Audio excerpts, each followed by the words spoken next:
Caio, quando você fala do cristianismo, você despreza tudo que a igreja oferece? Eu não. O que a igreja Porque oferece? cristianismo é uma coisa, igreja é outra. O cara nem entendeu a diferença entre cristianismo e igreja. Jesus não disse, eis que eu fundarei o cristianismo e as portas do inferno não prevalecerão contra Ele não ele. disse isso. Não, o cristianismo não tem nada a ver com a igreja. Às vezes tem algumas coisas que têm a ver com a igreja por causa de gente igreja dentro do cristianismo. Tá. Por exemplo, hoje a gente vive um momento católico em que o cristianismo católico poucas vezes na história conheceu, que é de ter um papa realmente crente. Você acha que a igreja católica, Caio, ela tá mais tranquila do que a igreja evangélica nesse aspecto do cristianismo? E eu acho que depois do Francisco, a igreja católica deu uma melhorada significativa. Não estou falando na Cúria, não. Tá. A Cúria teve uns expurgos lá, mas tem que dar uma lavada naquela Cúria ainda muito maior. Tá. Mas o povo que estava morrendo de tristeza com aqueles enrabamentos infantis, com aquelas pedofilias nojentas, Sei. com aqueles padres e bispos e arcebispos tarados. É meio enlouquecedor aquilo, né? Tarados, É. não é? E que encontraram no Papa Bento XVI um indivíduo sem autoridade para fazer nada, porque sabia de muitos dos acontecimentos por décadas e nunca teve coragem de fazer qualquer coisa. Ele pelo menos teve a sensatez de dizer, eu perdi a autoridade para fazer as coisas. E renunciou.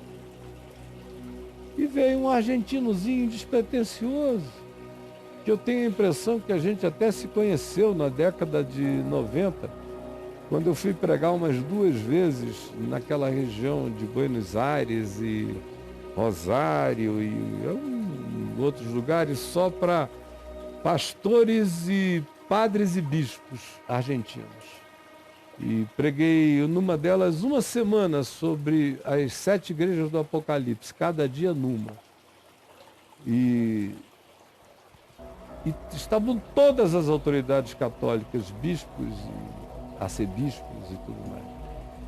E quando eu vi o Francisco assumir na sacada do Vaticano, eu olhei e falei, eu conheço esse irmão.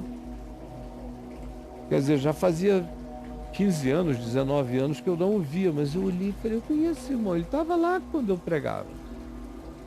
Alegre, feliz, dava beijos, abraços. Mas o fato é o seguinte, seja ele aquele ou não seja, ele é quem ele é e foi por causa dele que o povo recebeu esperança. Depois de 2 décadas de pedofilia endiabrada, arruinando o que tinha sobrado de pureza de fé e de confiança no coração da populaçãozinha simples do povo católico. Outra que estaria no Face é a fala do Papa? A fala tem uma fala linda do Francisco, que é nosso irmãozinho da ordem de Melquisedeque. Tá lá, mas o Gabriel disse até que ia botar. Dai ela aí. Ho chiesto permesso a Emanuele di dire in pubblico la domanda e lui mi ha detto di sì, per questo radio. Poco tempo fa è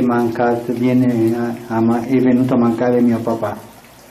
Lui era ateo, ma ci ha fatto battezzare a tutti e 4 figli. Era un uomo bravo.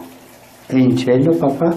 Davanti a un papà, che non credente, è stato capace di battezzare i figli e di darle quella bravura ai figli. Voi pensate che Dio sarebbe capace di lasciarlo lontano da te? Pensate quello?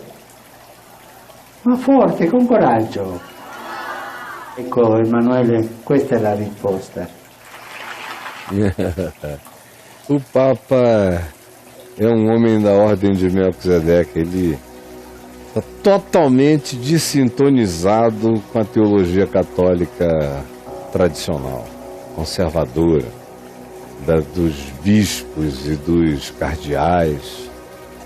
Totalmente. Não é à toa que ele está sofrendo pressões que a gente nem avalia.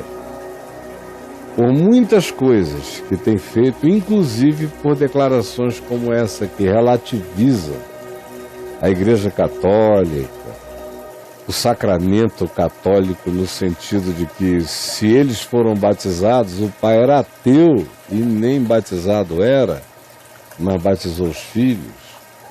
O relativiza a ideia de que fora da igreja não há salvação, universaliza e dá a liberdade absoluta para que Deus seja o Deus da salvação, que vai ao encontro dos seus filhos e que não depende do confinamento da religião, ao contrário, preferencialmente age para além do confinamento da religião, age fora das muralhas, ressuscita fora do portão. É um homem da ordem de Melquisedeque, o nosso querido amigo Francisco. Deus te abençoe, Francisco. Caião, meu irmão. Você acha que a Igreja Católica está ficando protestante, a Igreja Protestante está ficando católica? A Igreja Católica, eu estou dizendo isso, Braulio, há uns 35 anos. Não é de hoje, não. Quantidade enorme de mensagens, de artigos, de livros, onde eu menciono isso e digo que a Igreja evangélica, por causa do fenômeno pentecostal e neopentecostal, estava ficando cada vez mais católico medieval. E a Igreja Católica, de João 23 para cá, estava se transformando numa igreja cada vez mais protestante.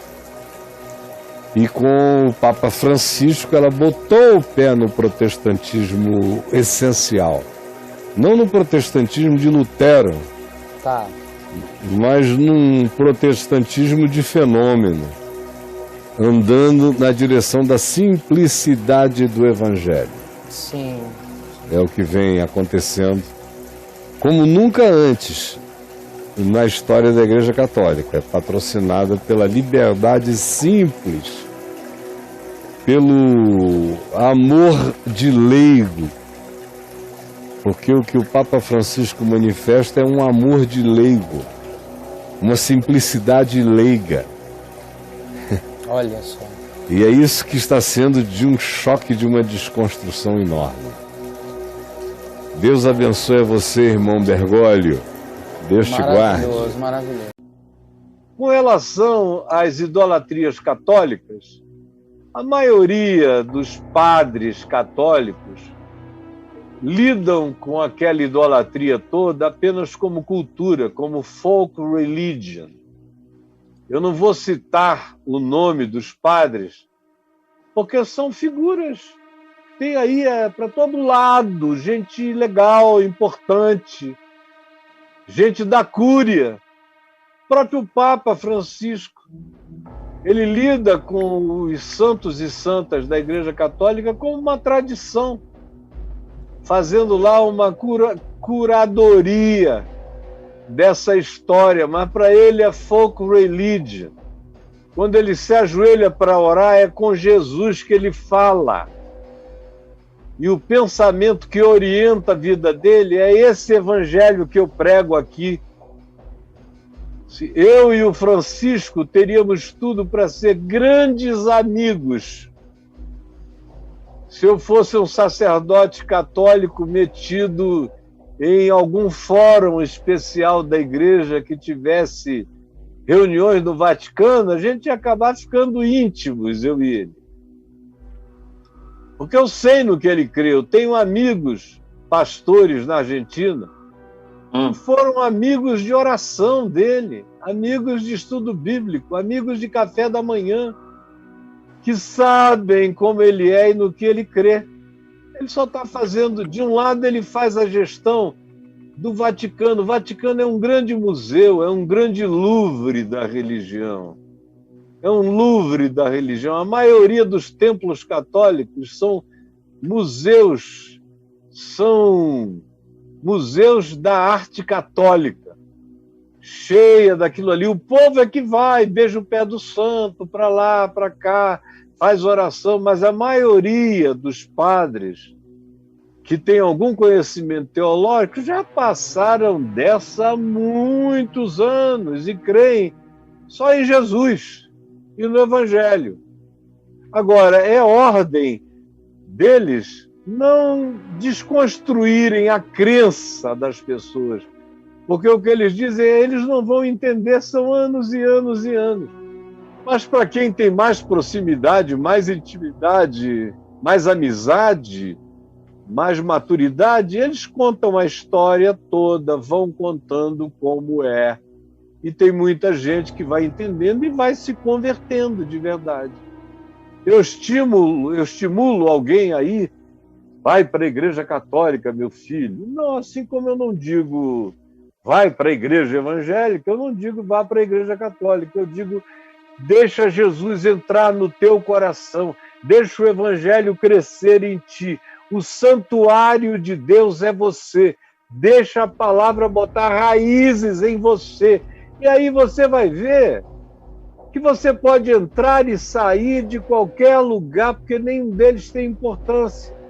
Assim como Jesus entrava na sinagoga, saía da sinagoga, entrava no templo, saía do templo, embora ele próprio, e depois os apóstolos dele viessem a associar a sinagoga, com todas as perseguições religiosas que faziam, à sinagoga de Satanás, tão opressivas que eram.